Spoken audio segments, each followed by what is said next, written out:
In the ancient world, no city was more celebrated than Babylon. The Greeks knew it for its hanging gardens, one of the wonders of the world, and the Bible tells of its Tower of Babel, presumptuously built to reach the heavens.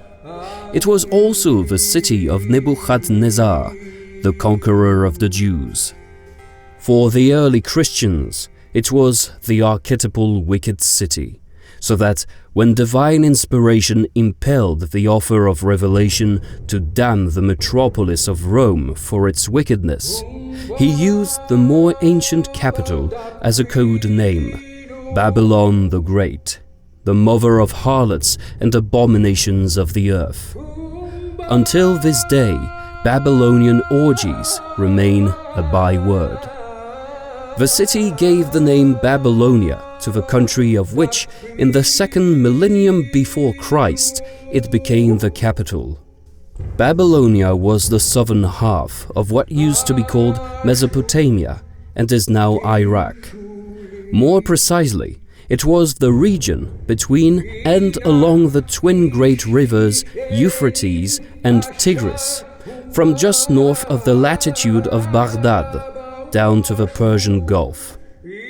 In the 3rd millennium before Christ, before it became Babylonia, its inhabitants knew this land as Sumer and Akkad, both these names, which denoted respectively the southern and northern halves of the country, occur in the Bible.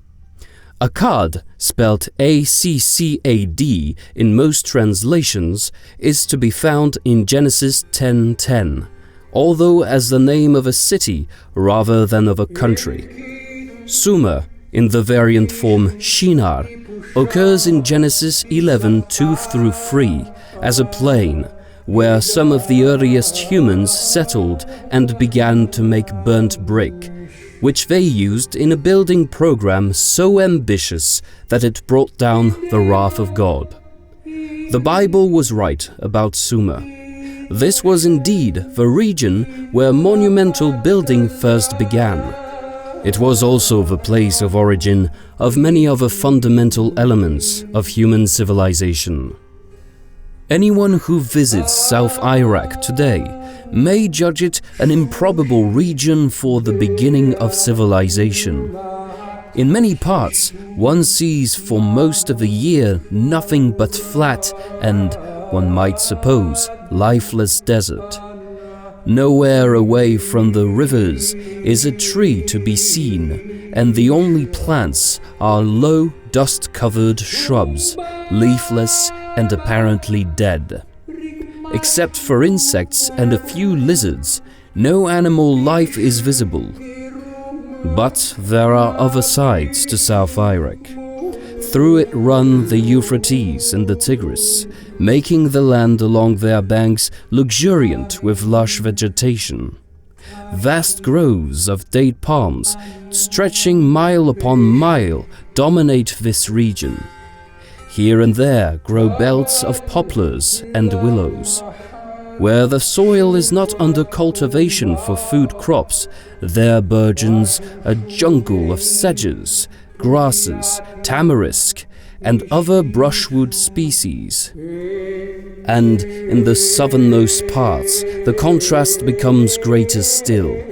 Here, the rivers have spread themselves to give vast stretches of fen and perennial marshlands, where the predominant vegetation consists of giant rushes towering 15 feet or more above the water.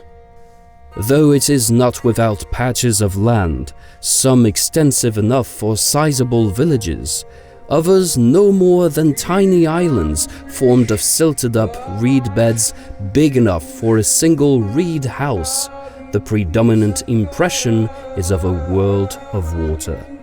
All three of these different terrains owe something to human intervention.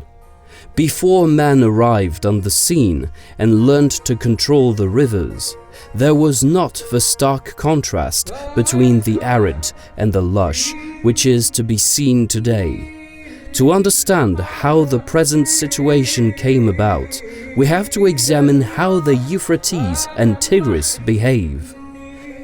Both these rivers carry vast quantities of silt, and some of this settles on their beds, gradually raising them. This increases the chances of flooding. When eventually one of these rivers does flood, the heaviest of the silt particles being carried along by the river settle almost at once, either on the river banks or just behind them. Thereby, the banks are gradually raised.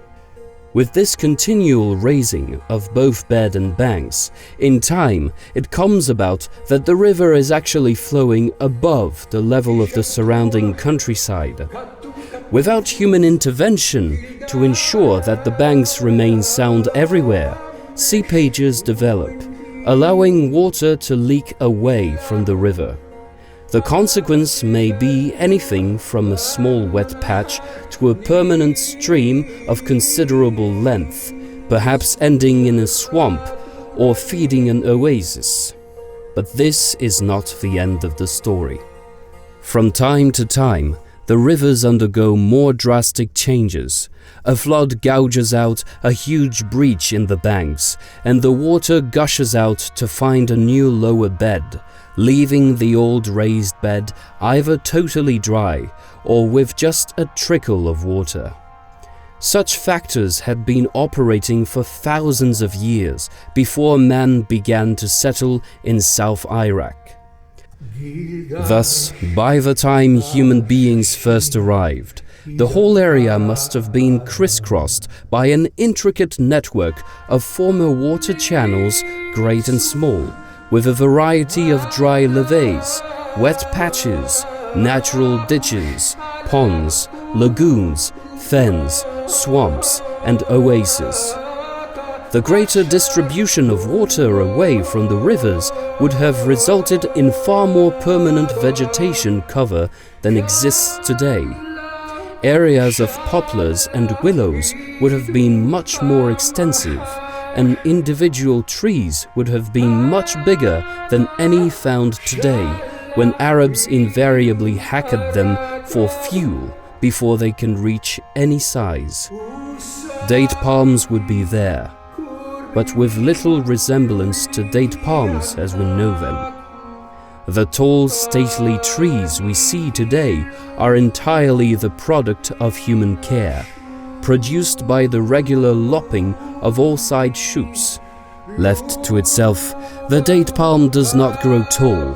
Instead, it spreads outwards by means of basal shoots, forming a dense, impenetrable thicket with leaves as broad as swords and almost as sharp. It was into this kind of environment that the earliest human arrivals in South Iraq came.